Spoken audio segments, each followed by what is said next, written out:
Coming to paperback and e-readers this April, Isis, the main event. It's carnage inside of a steel cage as the goddess next door steps in the squared circle against the beast from the falls in this all-new Isis series adventure. Get Isis, the main event, this April. A couple of months ago, the Duquette Lounge sent me a link to NWA Powerrr's first two episodes. And ever since I watched those first two episodes of NWA Powerrr, I have been hooked. Your NWA Powerrr is a 1-hour wrestling show that reminds me a lot of the old, low-budget television set-style wrestling shows I used to watch back in the late 70s and the early 80s. And it has a lot of the heart and soul of those old-school 1970s and 1980s early local wrestling shows, but it has a fresh take on that old perspective for the 21st century. And with NWA Powerrr, you get a far more exciting 1 hour of wrestling than you do from the 5 hours you get on Monday Night Raw and SmackDown on Friday nights. And the reason why you get a far more compelling hour of wrestling with NWA Powerrr is because you can see the heart and soul on the screen whenever you watch this NWA Powerrr show and all of the matches on there, because you see the passion, love, and heart from all of the people who are working on the NWA Powerrr show. Now, what makes the NWA Powerrr show compelling is the fact that they answer the question any good booker or screenwriter wants to answer, and that is, why should we care? And the thing that makes us care is the fact that they put the primary focus on the 10 pounds of gold, which is the NWA title, and they make that title have value because the NWA champion, Nick Aldis, even though he's a heel, is a very compelling person, and he makes you want to see more of him and the faces who are chasing him, like Tim Storm and James Storm and many others who want to get that 10 pounds of gold. And the 10 pounds of gold is the thing that has the most value on NWA Powerrr, and that's what a good wrestling show is supposed to be all about. People come to a wrestling league to become the champion, and people are chasing the champion so that they can get their shot at the 10 pounds of gold.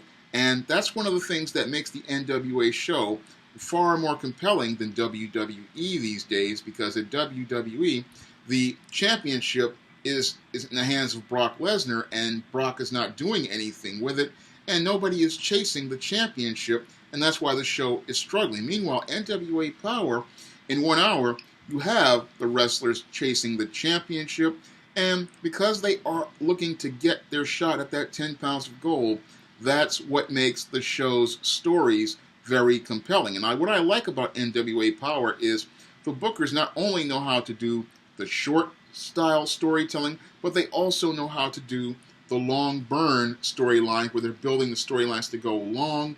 And knowing how to do long and short stories, that's what really makes a show be compelling for the short term for the new viewer, and they also know how to make it compelling for the viewer who's a veteran, who's watched all the episodes, who wants to see that big payoff. And I also like the way they have been using their stars on the mid-card, like with what they're doing with the United States Championship and the current champion, I gotta remember his name, but he used to be Damian Sandow, but he is now going by his real, I think is his real name.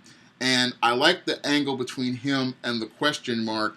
And the question mark, this is a gimmick that would be considered goofy, but it works well because the question mark gimmick is just, it's a great comedy angle, and the interplay between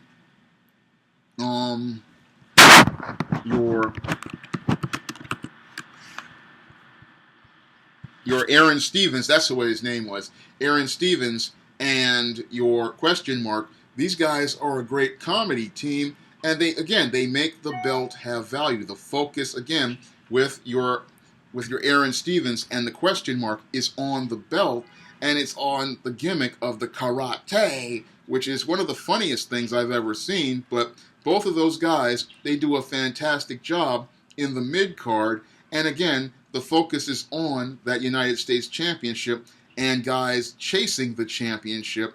And another strong point that I really like is the women's division.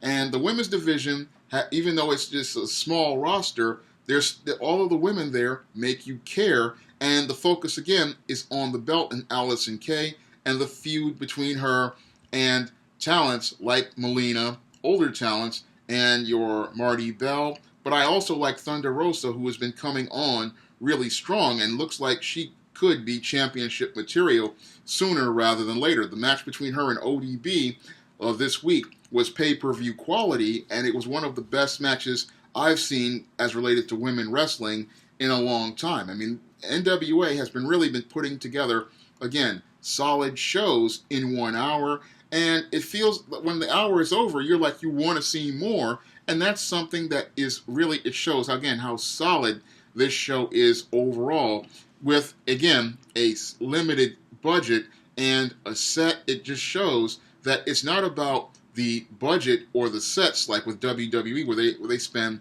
millions of dollars on a set. It's just about how creative you are with what you are. And they at NWA have done an amazing job so far with a small budget and a limited roster. And it's all about the storytelling, and it shows that people care about the storytelling over at NWA. And again, in 1 hour, they can do more with their talent than WWE can do with their talent in 5 hours of programming. And that's one of the things that makes their show so much fun to watch, is that you can see that love, that passion, and that heart with every episode of NWA Powerrr.